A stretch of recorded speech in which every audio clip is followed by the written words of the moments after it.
Thom Hartmann here on the best of the rest of science and green news. You need to know this. Climate change isn't only making us warmer. New research suggests that all that extra carbon dioxide in our atmosphere may also be making us dumber. According to a recent study from the Harvard School of Public Health, higher levels of CO2 have a direct and negative impact on our cognition and decision making. And we are being routinely exposed to elevated levels of carbon dioxide in our daily lives. At home, work, school, and in the car, many of us are exposed to carbon dioxide levels high enough to impair our mental abilities. For this recent study, researchers analyzed how different levels of carbon dioxide affected various cognitive functions. While most subjects perform normally at 500 parts per million, their ability to make decisions, form a strategy, and use information appropriately all declined sharply when CO2 levels increased. At 930 parts per million, test subjects showed a remarkably lower cognitive ability, and at 1,400 parts per million, they became nearly unable to make decisions. These findings provide another important reason why we must take bold, immediate action on climate change, and they show that we need to take a closer look at indoor air pollution as well. For example, a 2012 study from Lawrence Berkeley National Laboratory found that elementary schools in California and Texas had average CO2 levels above 1,000 parts per million. Some exceeded 3,000 parts per million. We're not only pumping more and more carbon dioxide into our atmosphere, we're ignoring the dangerous levels that already exist in our daily lives.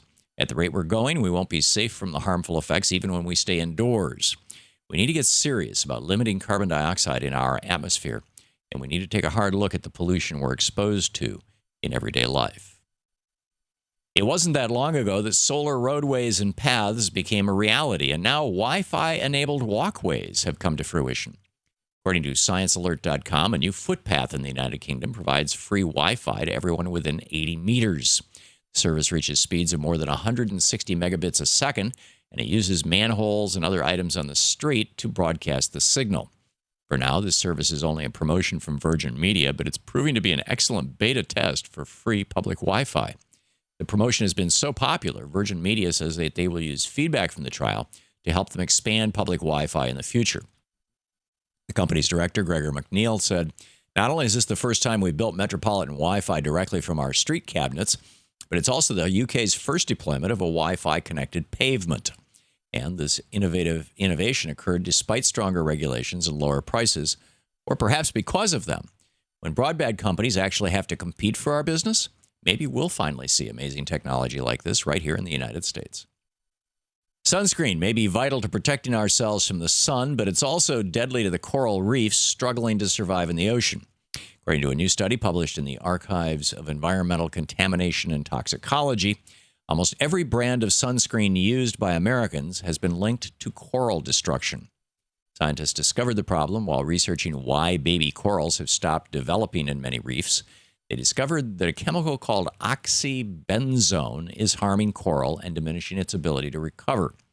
Oxybenzone is found in more than 3,500 sunscreen brands worldwide, and that's bad news for coral for several reasons. The researchers found that oxybenzone actually changes coral's DNA, which makes deadly bleaching events more likely. They also found that the chemical disrupts coral endocrine systems, which triggers baby coral to cover itself in its own skeleton and die. Coral reefs are already struggling to survive warmer waters, a strong El Nino season, and rising acidification in our oceans. Exposing them to toxic chemicals isn't going to improve their chances for survival.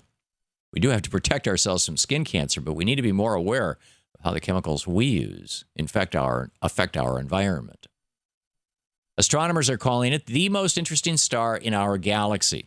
And it isn't even the star located between the Lyra and Cygnus constellations that has scientists so excited.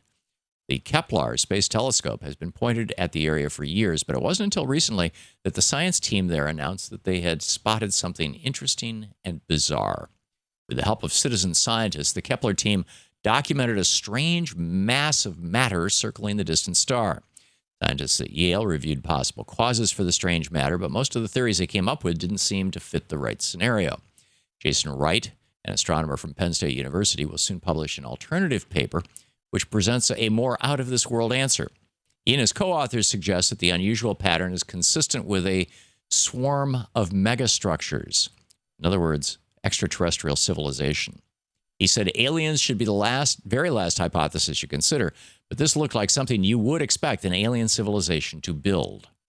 We're a long way off from figuring out exactly what is floating around that distant star, but for now, science can't rule out the possibility that it was intentionally put there by another species. And finally, if you want to save the honeybees, perhaps you need to drink more beer. According to new research from the USDA, the naturally occurring pesticide used on hops, one of beer's main ingredients, actually protects bees from dangerous varroa mites. Those mites drain circulatory fluid from bees, which weakens them and increases the spread of diseases within the hive. Although there are many factors that are thought to be contributing to the decline of honeybees, eliminating even one of them could be a savior for bee colonies. And that's the way it is for the week of November 2nd, 2015.